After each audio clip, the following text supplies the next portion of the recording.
cycle because that's what I've been teaching my 5th graders about, so it's in my head and I thought it'd be easy, just a idea to do, you know. So if you think science is boring, it should be easy to fall asleep to, was at least what my thought process was.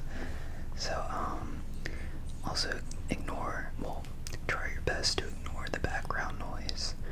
My Nana is in a goofy mood, I guess, so every single video she is scrolling upon is making her laugh, it seems like, or that she has to have on full volume, so I apologize for that.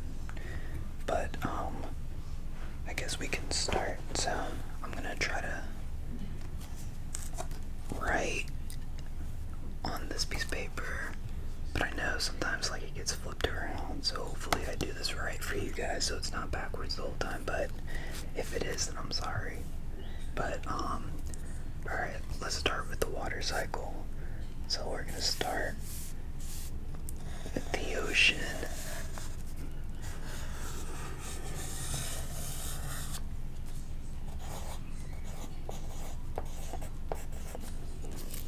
Alright, here we have the ocean.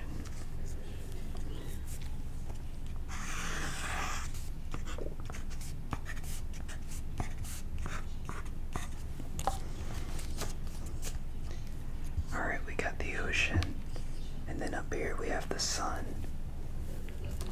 So, what happens first? Well, it's not always in a specific order, but we'll start here first.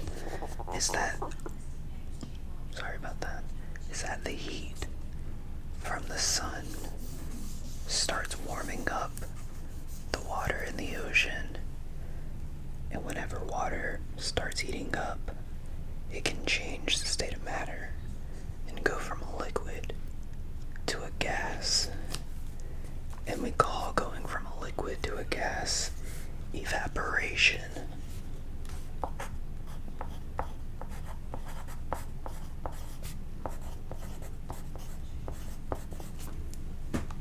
So, all that water is starting to turn into water vapor, and when heat happens, it likes to rise. So heat always likes to go up. So since water vapor is warmer than the liquid water, it rises up.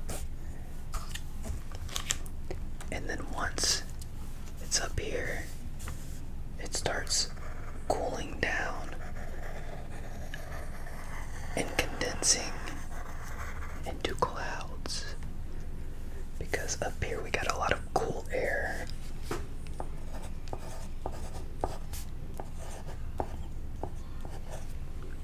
So the cool air up in the sky is causing condensation, which forms the clouds.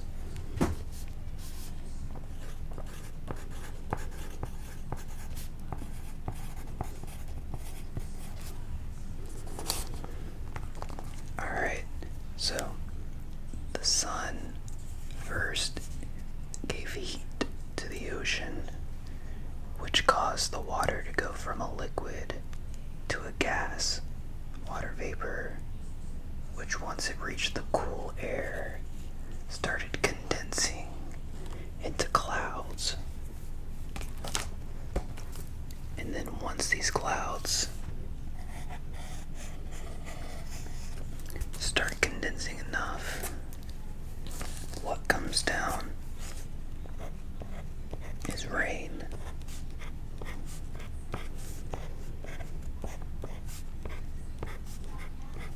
Because in these clouds, tiny water droplets are forming as the water vapor begins to cool back down. And it's like how water can change state when it heats, it can change back when it cools. So these water droplets are getting bigger and bigger up in the clouds to where they eventually are heavy enough to come back down, and we call it from going from a gas to a liquid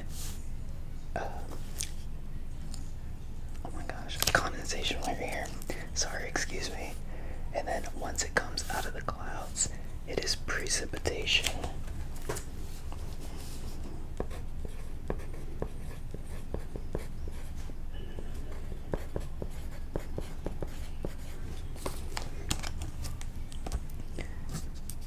There you go. So we got evaporation, condensation, precipitation, and that precipitation usually returns its way back into the ocean, and that can be by running down a hill, which is called runoff. You know, whenever water goes down hills, that could be through the sewer systems, eventually returning back to the ocean. So it all just repeats itself over and over again, and it cleans itself out during this process, because whenever you're in the ocean, we can just say that, let's call that dirty water, or undrinkable water for us. Whenever it evaporates, it leaves behind all the salt and all the stuff that we're not supposed to have, and then that gives us some clean water. And it's still clean when it's up here, and it's clean when it's coming down too. But once it hits the ground or hits anything else, then it's dirty again, so you don't want to drink it like that. Unless you know it's like in a stream or a river or something that you know is clean, fresh. But you also want to test it out first, because still water is never good. But there's also another one whenever it comes from plants. So whenever water vapor leaves the leaves of plants, that's called transpiration.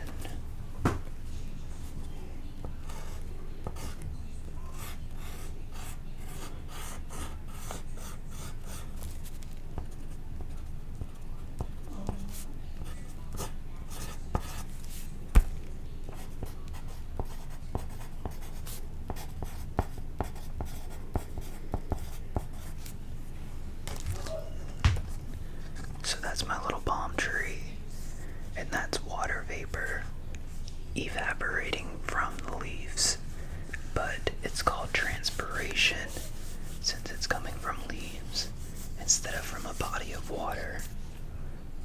So when it's from a body of water, that's evaporation. When it comes from a plant, that's transpiration. So the water vapor just goes and enters the sky, and then that's its cycle right there. So yeah, that's basically the water cycle for you. You know, I tell this to the kids, I say, I'm not an English teacher, so if my spelling is off, it's because I truly just get caught in the moment, and sometimes like I just spell silly things incorrectly. So if they're spelled incorrectly, it's because, you know, I'm so focused on the actual science behind it, not the words. That's my excuse to the kids anyways. So, but yeah, I guess I'll give you guys something else. What can I? Oh, I can do different forms of precipitation. Alright, so we got the one everyone knows, rain.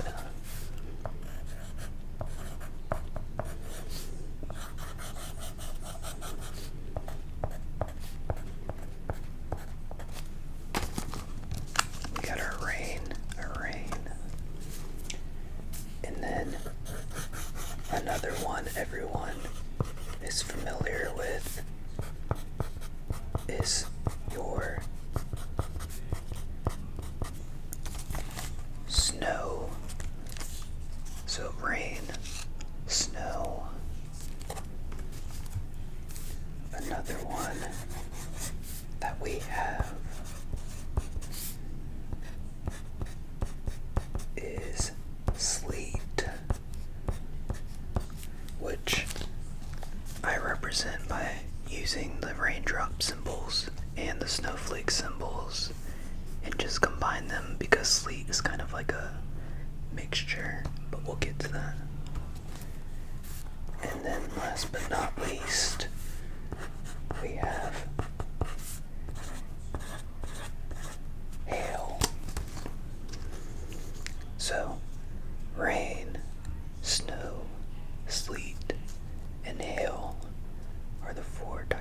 precipitation that we got going on. Okay, so for there to be rain, water needs to be obviously in its liquid state. So the temperature needs to be at least above 32 degrees. And that's Fahrenheit. So plus 32 degrees Fahrenheit, and then you got yourself some rain. Snow, though, it needs to be lower than 32 degrees Fahrenheit, or at 32 degrees, because that is the freezing point of water.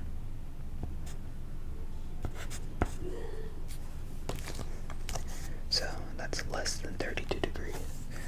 So sleet is unique because it is a combination of both, kind of. So what happens with sleet is that up in the sky, it's below freezing. So the precipitation that falls is snow, right?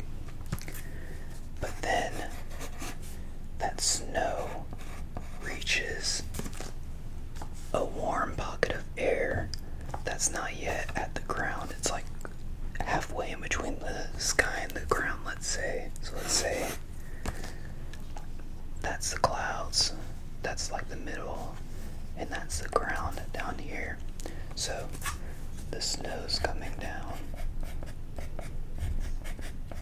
and then reaches that warm pocket of air, so it melts as it's passing that warm pocket of air.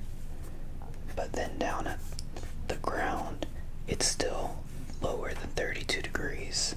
So some of that snow, or that water droplets now, are turning back into snow, but not all of them fully freeze. So you get this sort of slushy mix, and that's how you get sleet. And that's the stuff that's not fun, and that is very slippery. Snow's the fun, powdery stuff, whenever it's not too compacted. And then sleet, is that little slippery, nasty stuff. I mean, I'm speaking as if I'm super familiar with snow and sleet. I live in Florida, so this is just based off the book they give us, and I know how Florida's education system is, so don't judge me. Alright, and then we have hail, which a lot of, I don't know if adults think this, but I know a lot of kids at least think hail happens during winter time, or when it's cold, because obviously you think ice, cold, right? But hail actually happens during thunderstorms. So I'm going to draw a little picture of how hail forms.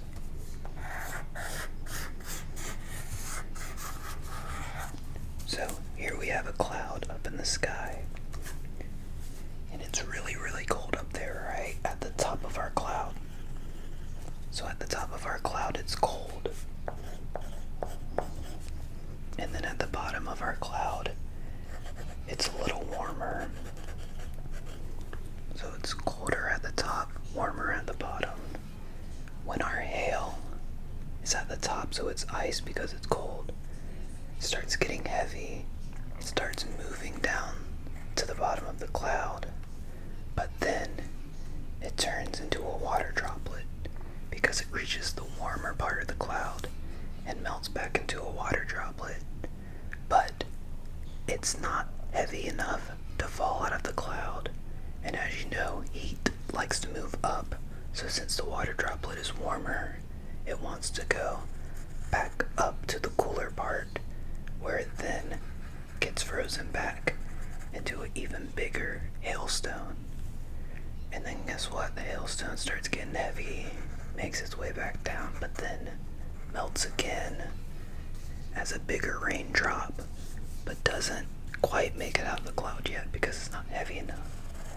But then it repeats this process over and over again until eventually the hail ball is heavy enough to where it doesn't melt again, and it comes out as a ball hits things and breaks things and cracks windshields and all that stuff. Now typically, usually they don't get that big, but they could. But each time it does this, it forms a layer. So if you ever see a hailstone in person, if you cut it in half or split it open, you'll see layers in it, like a tree. You know, like a tree trunk has layers. That's what it looks like inside of a hailstone. So yeah, that's your precipitation, which is that step in the water cycle where the water returns back to Earth so that it can get back into the collection, is what it's called, and then eventually just repeat itself to clean itself over and over again. So the same water that you drink, you cook with, all that is the same water that the dinosaurs were drinking, peeing out, you know, but it gets cleaned out whenever it goes through this process. So don't worry, it's clean. Because when I told the kids that, they were like, ew, so I'm drinking dinosaur pee. And I'm like, I mean, that's not exactly what I'm saying. I'm just saying it's the same water that just gets recycled and cleaned out. But you know how kids are, they don't get that part. They hear dinosaurs pee, the water that they drink, and then, you know. But I hope you guys enjoyed this video. Let me know what you guys would like to see next, and I will do my best to provide that for you guys. But I will see you guys in the next video. Good night.